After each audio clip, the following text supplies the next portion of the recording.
People of the internet, welcome back to the channel and welcome back to another Out of the Park Baseball 17 GM Mode Sim commentary for the Premier League Baseball and our Brooklyn Atlantics. I am F5 Penguin. You can find me all over the web at F5 Penguin.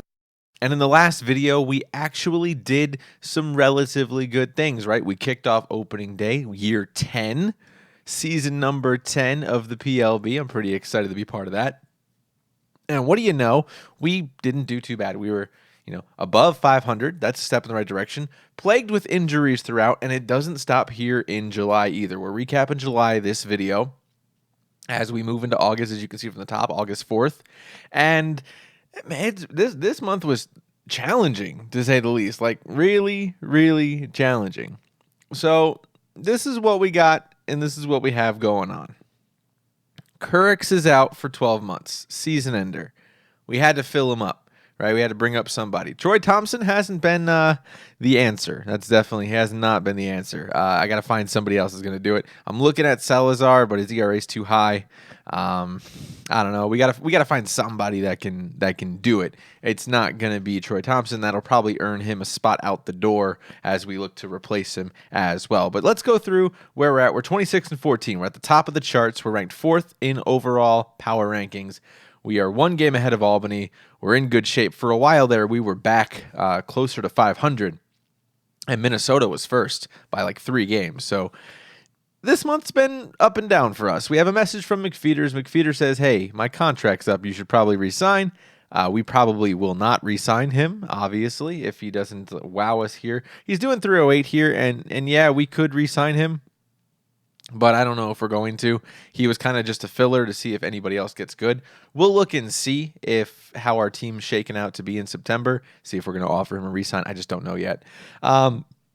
Then we have an update from the coach, the bench coach, Don Simmons. And what do you know? Alcala is the well-oiled machine clubhouse leader that we thought he was going to be. So while he may not be doing amazing as the starting pitcher we wanted him to be, he's keeping everybody calm. And that's what's important. That, if you look back at the videos, this is like episode 53. If you look back, you will see a lot of times everyone kept saying, the bench coach kept saying, hey, find a leader. And I didn't know how to do that until it was way too late. But hey, that's okay. So here we are.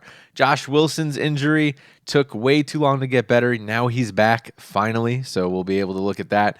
He's got another 5 days out. I think he just came back as of this sim. All-star vote, we got to look at that too. They're set in stone here, so we're going to go up and look at that right now. We got Thierry, which is great. Anatole Thierry doing well for us. We got McCarty, which is a no-brainer, right? We thought that was going to happen. And McFeeder, surprisingly. So he may wow us, and we may end up re-signing him. I just don't know what I want to offer him. So we'll have to see what that will do when we get there. Hitting coach Mark Swanstrom, I believe, is also expiring here. His reputation is excellent. I'll probably end up re-signing him since he's doing well for us in Double-A. So let's go ahead and look at the schedule of how we fared for the month of July. And you'll see here, we did quite well. We did quite well. Had a doubleheader we won, 2 straight there with Winnipeg. Lost a couple of big games against Laredo, which we needed to win. Honestly, we should have won, considering it's Laredo. We beat them in the playoffs. Whatever. 4-6 loss, no big deal. 7-6 win, 9-2 win, 7-2 win. Those are decisive, I'd say. 4-3 loss, those 1-run games, that's where we have to win games. And if we don't, that's what's going to cause us to slip in the rankings. Those 1-run games are crucial. We get that back, though, against LA 4-3. Lost 9-1, a huge blowout. And it just obviously means the hitting didn't work out, right? Either we had a really good pitcher we faced against, or hitting didn't work out.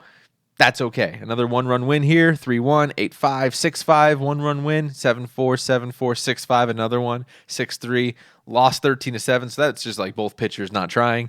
9-8 loss against New York. That was big for us, even though they are 5.5 games out. We need to win those games, especially in division. So how'd that look out for July? Well, we went 17-11, right? So 8-3, 17-11. We're starting pretty strong here. We're on a good path to success.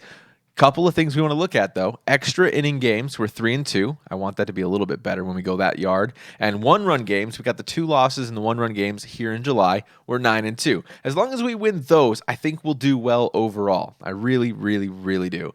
Because that was our number 1 issue before. So if we look at that and we take into consideration that we're winning the games we're supposed to, we should really make the playoffs here, win the division, be good to go. Couple of problems I'm seeing though. Batting average is low, almost dead last on average across the board. Now our OBP, our on base percentage, is 9th, so slightly better than average, which is good. Slugging 10th, tied for 3rd in runs scored. So we're not doing well average-wise, but when we're getting on base, good Lord, we're scoring. So we're taking advantage of that when we can. We're also 5th in extra base hits.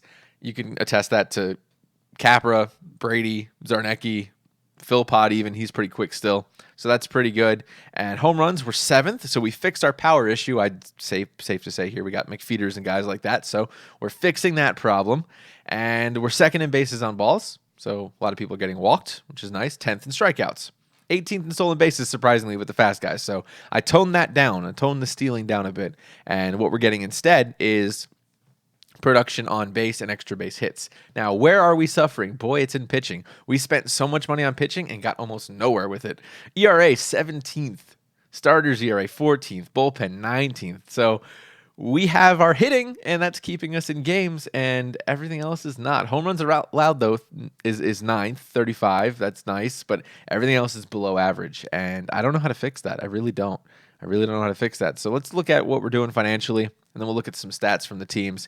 Team Focus win now. We're winning now, baby. We're selling out almost every single game, up 51% in season tickets, 6% in attendance, 12% in revenue per game. We are looking to make almost $1 million this season alone, $800,000. We are going to have enough money to go and get the guys we need to get next season and not worry about how life's going to shake out in the future. I'm kind of happy about that if we really think about it, because we've been struggling for a while trying to go and get the players. Now we're going to get the players. I think we'll be good. Want to look at player development real quick.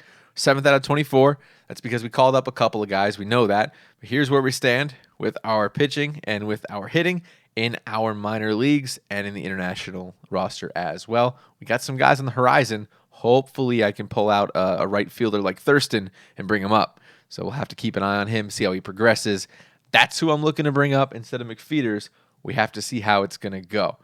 Let's look at pitching real quick, and you can see Josh Wilson's back in the lineup, and he is doing quite well for us. I'm surprised he's doing as well as he is, and he's pretty happy, which is nice too. Last time I checked, yeah. So even though he was supposed to be a closer, I have him as a secondary role closer and as a setup guy, and it seems to be working out for us. So I'm quite thrilled with that. Additionally, let's look at the splits here. Take a look at some numbers for the month of July, and you'll see Troy Thompson's not pitching very much, but when he is, I don't feel like he's doing very well. His average is quite high. Alcala's is skyrocketing. I don't know what's going on with him. He was a leader. If we go look at his numbers, he's a little bit of a journeyman, but kept those numbers down even last year with us in Brooklyn, and not getting the same results this year. I don't know what's going on with him, but if he's a leader, I'm going to hold him. I mean, it's keeping the team together at $300,000. We will have to look for another leader, but I don't have anybody right now. So we have an option to make. We do have to make a decision. If we can get another leader, very high stats for BNN. We got to look here and get leader ability very high. If we can do that, I'll be willing to cut him for $300K. But for right now, it's gluing the team together. I'm going to hold on him for right this second until we can find a better solution. I'll take your comments, by the way, if you want to leave them. I am trying to move some people. I tried to move Kirshner. We'll talk about that. I'll talk about it now, I guess. Kirshner and, a pitcher, or Kirshner and a pick, or Kirshner and somebody to try to package a deal, get a better player in return. I just couldn't make it happen. And we're full on our roster, so I can't sign any free agents right now. So we're kind of in a holding pattern there, but we're winning. So, good things, right? Good things. Looking over here, though, let's look at our walks per 9. You can see they're a little bit high with Alcala and Thompson. That's a little bit scary to me. I don't like to see that being so high, especially not from a guy I'm paying so much money to. Glazer, 4.6, still a bit high. I don't know. You can see here, we just have these weird things happening with our pitching, and I can't explain it. I'm hoping it kind of settles out for August. Maybe this was just a rough month with the injuries, trying to fill in the gaps. Maybe. I don't know. But right now, this is rough. And Bill Hopp is not a good starting pitcher. I'm looking at the numbers. I'm watching the games. He's losing. He's played 7 games. He's not done very well for us, so we have to keep an eye on him too. Probably not our future. Probably not our future. But strikes per balls, we're looking good with Hop. He's our leader, so his ratio's in there. So he's young. Maybe he'll get better. I'm just kind of torn. I'm kind of torn on him right now. Looking at Ks per 9, though, Kyrgios is good. Again, and Thompson is doing well for us there. So it's like his average is high, his ERA is high, but he's striking out guys. But he's also walking a higher amount of guys. So is that evening out? And the WAR says no. So I'm inclined to believe no. And if I look at the FIP, he's at the top. So, I mean, our pitching is kind of a conundrum. I'm scratching my head going, I don't really know how to address the pitching situation. Where do I make a change? Do I make a change? Do I just leave it and let our hitters do magic? But what if they get in a cold slump? We're going to start losing games. So I'm not hitting the panic button, but I am very worried about our pitching because if we look at our hitting, we don't really have that problem, right? So I'll pull up the splits right now. I know we said our average is low, but everything else is kind of nice to see. We're hitting above 300 for 3 players with a fringe player with Parrish. Parrish is coming up clutch for us. 6 home runs this year. I was going to move him. And make a package deal and try to put some stuff together with Ciula, and I'm glad I held. Smart decision, I guess.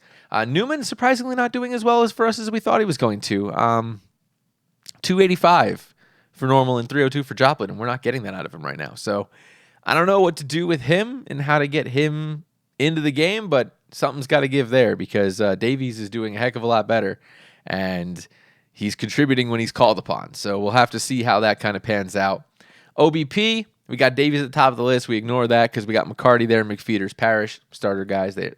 They matter more for that kind of stat. You just look at the contribution, the amount of plate appearances overall, hundreds versus 22. So it's kind of hard to credit that completely, right? RBIs, though, McFeeters is at the top. And I'm thinking, the more I'm looking at these numbers the first time with you all here, I'm thinking we re-sign him and see what he wants. That might be something that we do because, yeah, I mean, this is nice to see. He does lead to strikeouts, though. So when he's hitting, but then he's striking out as well. I don't know. It's all these little question marks this season so far that I'm trying to work out. So you can see the stats there. You saw the info. Hey, we're doing things, right? We're doing things. Who do we call up here, though, is the question, right? Who do we make the decision to bring up here? We can bring up Nolan, maybe, Salazar. Looking at Sayaz, he might be able to go. He's 25 now. He's getting older. I remember when he was 18 with us, so that's kind of nice to see. He's getting up there. That's probably our best bet, honestly, looking at Sayaz. I don't know.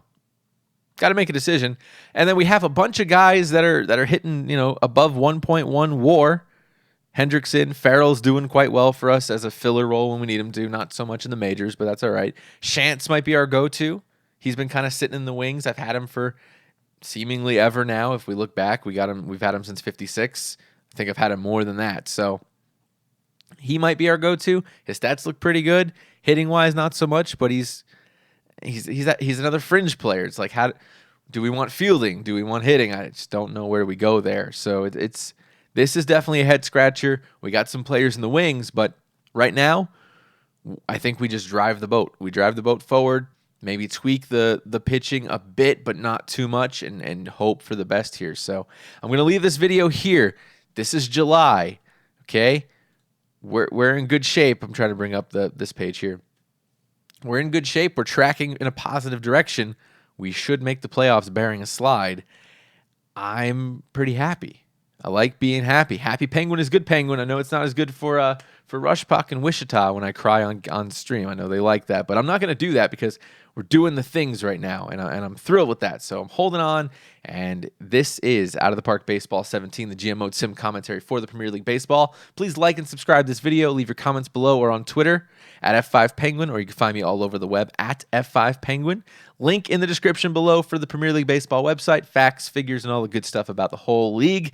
Look at some players, see what's up, give me some feedback. I appreciate it. And, of course, I'll see you in August 1960. Looking forward to it.